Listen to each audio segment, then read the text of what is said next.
So this man is spinning, and he's in gimbals. Now, I'm going to have him spinning out here in front of me. So you can see. Maybe I'll do it. Yeah, I'll have him spinning over here, and I'm going to come over as those individual pellets go by, hammers. If I put my finger down in here, maybe I put something guard on it so it won't hurt too much. If I put my finger down and touch one of those balls, I'm going to deflect it. Agree? So I keep my finger there, and the next one. So once I've deflected it, it doesn't have any memory. I want to come back. So as the balls are going around, this one I touch it, and it goes down like that. But it had another restraint, which was the rod pulling it. Which was just as the pea had gravity pulling it, its own acceleration has been where gravity was no longer affecting it. You can do that. But the point is that the rod was really tantamount to the gravity that pulled on the pea. So after I touch it, the rod is still holding on to it. So this pellet went by me here. I touch it. It goes down like that. But it's on the rod, so it's going to go around in a circle. So I keep my finger there and touch each of these pellets as they go by, and each of them peels off. I've had a nice mathematical control for my fingers, so I'll just give it exactly the same touching. And each one of them peels off like that, one after the other. Very much like airplanes coming along in a flight and they suddenly peel off to go down. So all of them one after the other. We get into then a new plane.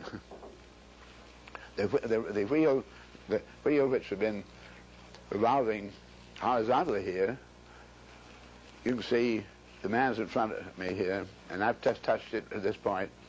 So each one of those pellets goes slanting down like that.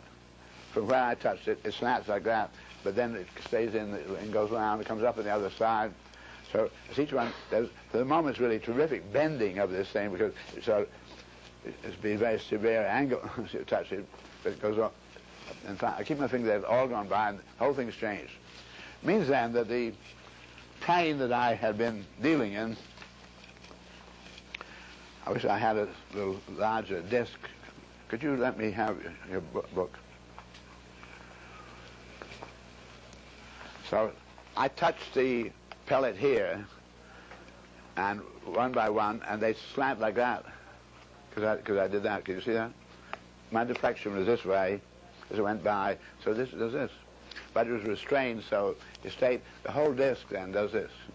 Which means then that the axle of that wheel also then has to stay perpendicular, because we had him this very wide belt, and he just normally has to do this. So the whole gimbal permitted it. There were hinges on the end of the ring here, the horizontal end of the ring, so the whole thing is able to hinge that way. So when I touch it here, the whole disc changes like that. But the axle just goes up. See that? Feels absolutely normal to what I've told you, doesn't it? Nothing wrong with it.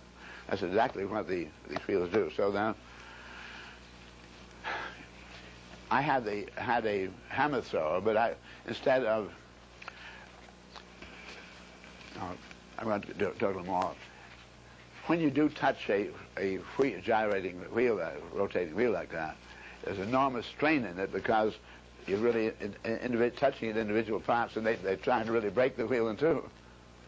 However, if before I had touched one of those pellets,